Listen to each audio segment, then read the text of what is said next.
Una ferretería no es una startup. Una cafetería de especialidad no es una startup. Un negocio online cualquiera no es una startup. Hoy en día las personas utilizan la palabra startup para todo. La verdad es una palabra bastante linda, pero ¿cuál es la diferencia real entre un negocio y una startup? Pues hoy lo descubriremos. Hola a todos fundadores, mi nombre es Jesús, un fundador como tú, y el día de hoy hablaremos sobre las startups, su historia, su crecimiento y cómo han llegado a ser las empresas que dominan la tecnología en el mundo hoy en día. Estoy muy contento por el crecimiento del canal y espero seguir así que si es primera vez que ves un video mío, suscríbete, deja tu like y seguimos con el video. La diferencia entre una startup y un negocio tradicional no es el software, ni la tecnología, ni lo que vende. La diferencia es la ambición y el riesgo, y crucialmente la velocidad para tener éxito. El concepto de negocio siempre ha existido. Los romanos tenían sus propios negocios construyendo acueductos, pero la startup moderna nace de un problema. ¿Cómo podemos escalar una solución a millones de usuarios a la vez, antes de que la competencia se dé cuenta de que existe una oportunidad? Pues ahí nace la palabra startup, que básicamente el pacto de una startup es simple. Sacrifica la rentabilidad a corto plazo a cambio de una velocidad de crecimiento brutal. Y esa necesidad de velocidad lo cambia todo. Si un negocio normal crece un 10% en un año, entre todos lo felicitamos. Pero si una startup crece 10% en un año, probablemente no pueda llegar muy lejos. Una startup debe crecer, no de manera lineal, sino de manera exponencial. Y esa obsesión por el hipercrecimiento masivo e insostenible es lo que lo separa de un negocio tradicional. Pero para entender por qué creamos esta máquina de velocidad, debemos ir algunos años atrás.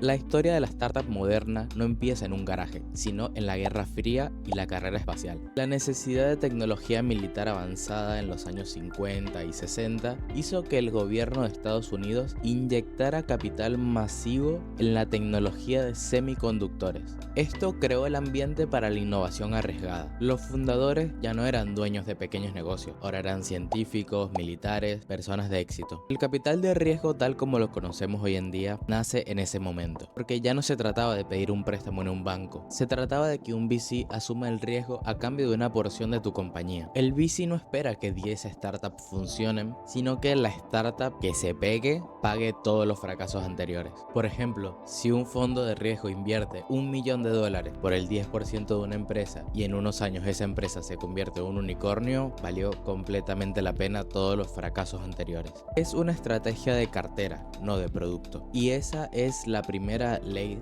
de las startups. Con la llegada de internet en los años 90, la velocidad se volvió digital.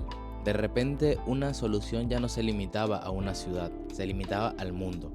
Esto llevó a la burbuja .com. Se invirtieron fortunas en ideas sin modelos de negocio, pero la burbuja no mató a las startups, las perfeccionó. La lección fue que tenían que dejar de gastar millones para lanzar un producto perfecto. Lanza la idea más pequeña y viable posible, mide y pivota. La clave de la supervivencia en estos casos no es tener más dinero, es tener más data para poder pivotar de una manera más rápida. Esto llevó al capital riesgo a una experimentación constante. Con los años, el software se comió al mundo, con costos cercanos a cero y la distribución global instantánea. El camino hacia el unicornio se volvió una métrica obsesiva para cualquier fundador. Un unicornio es aquella empresa que tiene una valoración de más de $1.000 millones.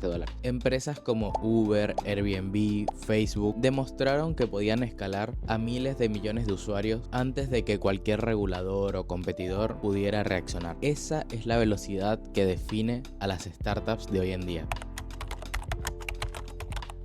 Según las leyes del capital moderno, una startup debe cumplir con 3 pilares fundamentales. Si no los cumples, simplemente eres un negocio pequeño y muy arriesgado. Número 1. Innovación y tecnología. Debes resolver un problema con una solución que el mercado no la ofrece. Porque muchos piensan que la tecnología es simplemente un adorno o por hacerlo ver más cool. Pues no, la tecnología hoy en día se ha vuelto el motor principal de la escalabilidad. Número 2. Escalabilidad exponencial. Debes tener un negocio negocio que pueda crecer a un ritmo absurdo sin aumentar el costo de manera lineal. Y por último, debe ser un negocio con una incertidumbre extrema. Debes operar en un entorno de alto riesgo para tener potencial de alto retorno. Si el camino es muy seguro o ya está muy visto, pues la recompensa será mucho menor. Así que cuando ves una startup que levantó capital, no es un premio económico. Cuando yo subo noticias sobre startups que levantaron millones y millones y millones de dólares, no es un premio para ello, es una apuesta por la incertidumbre. El dinero del VC es el combustible para que el fundador, operando bajo esa incertidumbre, pueda ejecutar su visión antes de que se acabe el tiempo de vida de la startup. Así que podemos decir que la historia de las startups es la historia del fracaso, porque sí, el 90% de las startups fracasan. ¿Por qué? Porque la velocidad que hacen que se haga posible es la misma velocidad que las destruye. El crecimiento masivo obliga a tomar atajos en la cultura, la contratación, la rentabilidad, y la falta de rentabilidad se vuelve una adicción. La promesa de que en un futuro ganaremos dinero es lo que destruye a la mayoría de startups. Así que el éxito no es magia, es causalidad. Uber no fue solo una app, fue la ambición de reemplazar a tu propio coche. Airbnb no solo fue un colchón inflable, fue la resiliencia de vender cereales para salir adelante.